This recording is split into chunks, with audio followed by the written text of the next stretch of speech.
नमस्कार, news nation देख रहे हैं आप। मैं हूं आपके साथ अजीत। यूक्रेन ने कुर्स्क पर हमला क्या किया, मानो आफत मोल ले ली। कुर्स्क पर हमले से भड़के रूसी राष्ट्रपति ने यूक्रेन में बारूद की सुनामी ला दी है।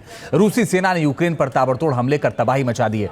बीते एक हफ्ते में रूस ने यूक्रेन पर 800 बम और 300 ड्रोन अटैक किए हैं।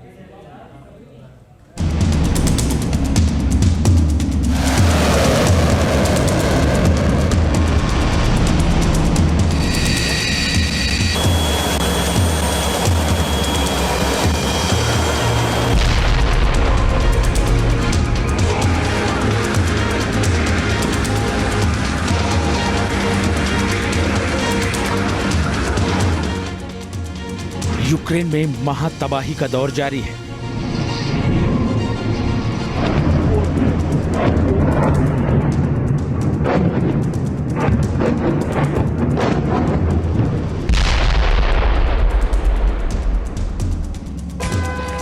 पुतिन के गुस्से की आग में यूक्रेन के शहर सुलग रहे हैं, धधक रहे हैं।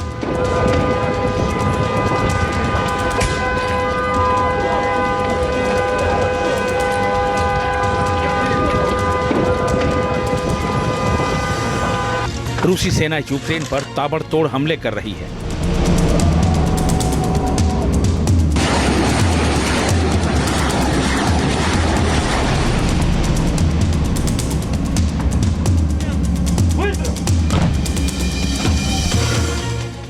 एक 168 घंटे में 800 बमों से हुआ प्रहार।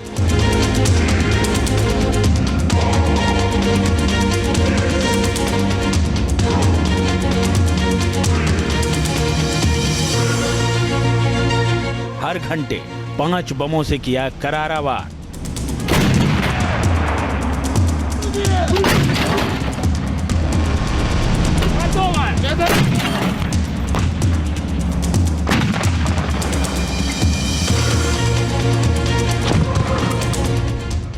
सात दिनों में 300 ड्रोन से हुआ हमला।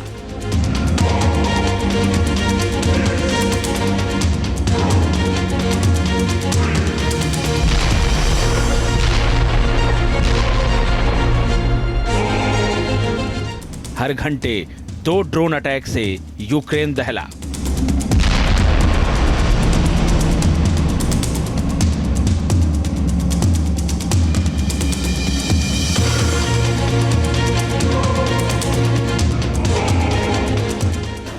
रूसी सेना ने बीते 2 दिनों में यूक्रेनी शहरों को दहला कर रख दिया है। 7 और 8 सितंबर को रूसी सेना ने कई यूक्रेनी इलाकों में आर्टिलरी के साथ साथ हवाई हमले किए।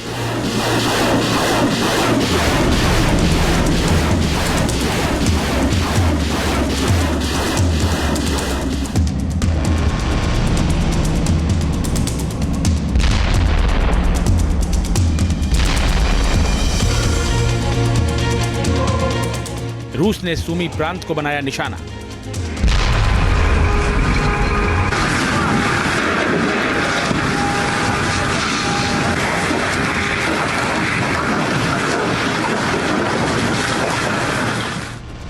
हमले में 10 लोगों की मौत, 36 लोग घायल।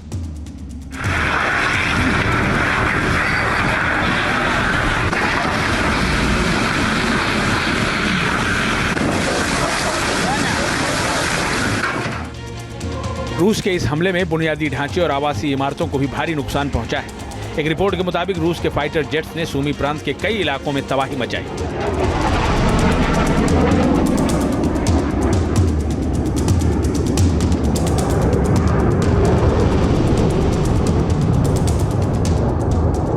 रूसी सेना ने सूमी प्रांत के 7 सीमावर्ती इलाकों में जबरदस्त हमला किया। रूसी सेना ने अपने फाइटर जेट्स के जरिए ग्लाइड बमों से यूक्रेन पर हमला किया।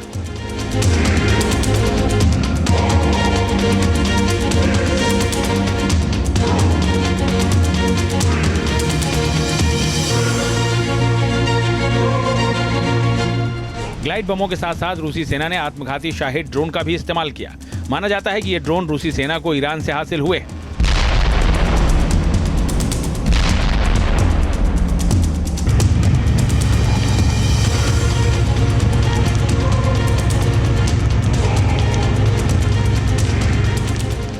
इसके साथ ही रूस की आर्टिलरी ब्रिगेड भी फुल एक्शन में नजर आई। रूसी सैनिकों ने सूमी प्रांत के इलाकों में जबरदस्त फायरिंग की।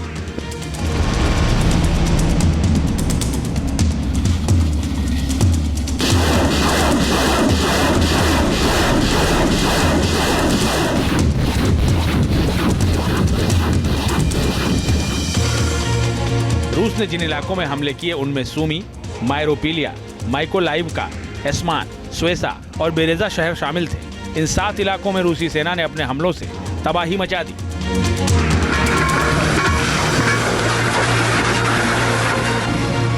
सूमी के साथ साथ रूसी सेना ने डोनेस्क ओब्लास्ट पर भी हमला किया। रूसी सेना ने इस प्रांत के 6 शहरों को निशाना बनाया। रूसी सेना के इस हमले में 5 लोगों की मौत हो गई, जबकि 11 लोग घायल हो गए। रूस की सेना ने एक साथ यूक्रेन के 7 प्रांतों पर हमला किया। सूमी और डोनेस्क के साथ ही रूसी सेना ने जिन प्रांतों को निशाना बनाया उनमें लुहांस्क प्रांत शामिल है। यहाँ रूसी सेना ने 52 ड्रोन अटैक किए। खेरसॉन प्रांत में मल्टीपल रॉकेट लॉन्च अटैक किए गए। खार्किव शहर पर ग्लाइड बमों से हमले किए गए। जबरोजिया में 90 से ज्यादा ड्रोन अटैक हुए और निप्रोपेट्रोवस्क प्रांत में ताबड़तोड़ आर्टिलरी फायरिंग की गई।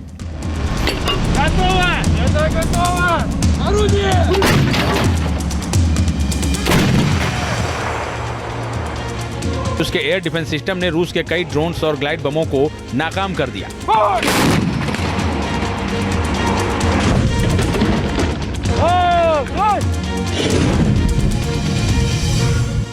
यूक्रेन के राष्ट्रपति व्लादिमीर जेलेंस्की ने दावा किया है कि रूस ने बीते एक हफ्ते में यूक्रेन पर 800 से ज्यादा गाइडेड एरियल बम, 300 शाहिद टाइप ड्रोन अटैक और 60 से ज्यादा मिसाइलें दागी। उन्होंने एक बार फिर रूस के इन हमलों का जवाब देने के लिए पश्चिमी देशों की ओर से खुद को दिए गए हथियारों से रूसी सैन्य ठिकानों पर हमले पर प्रतिबंध हटाने की अपील की है।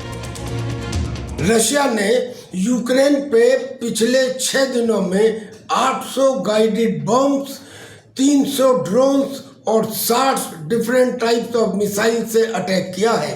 पोल्टोवा, सूमी और खार्किव में भी अटैक जारी रखे हैं। और तो और उसने नेटो के लैटविया और रोमानिया के भी एयर स्पेस का उल्लंघन किया है, जहां उसके ड्रोन्स के अवशेष पाए गए हैं। आज की स्थिति में रशिया पोक्रोवस्क से केवल 12 किलोमीटर दूर रह गया है, जो यूक्रेन का एक बहुत बड़ा रेल लिंक और रोड लिंक का हब है।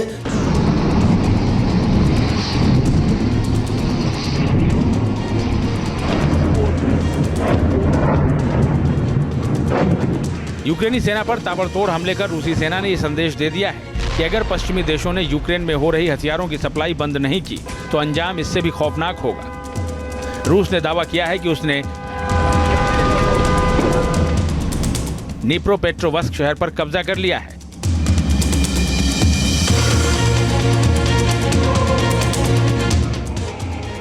रूस का दावा है कि उसकी सेना लगातार कीव की ओर बढ़ रही है। यूक्रेनी सेना ने भी माना है कि इस शहर में स्थिति तनावपूर्ण है और 6 जगहों पर यूक्रेनी सेना की रूसी सैनिकों के साथ भीषण लड़ाई चल रही है। जब से यूक्रेन की सेना ने कुर्स्क पर हमला किया है, तभी से पुतिन का पारा चढ़ा हुआ है। उसी के बाद से रूसी सेना ने यूक्रेन पर हमले तेज किए हैं। माना जा रहा है कि ऐसा करके रूस पश्चिमी देशों को कड़ा संदेश दे रहा है। बौखलाए हुए रशिया ने फिर इसका तगड़ा जवाब दिया है, न केवल यूक्रेन के ऊपर अटैक करके बल्कि नेटो के भी 2 देशों की एयर स्पेस का उल्लंघन करके।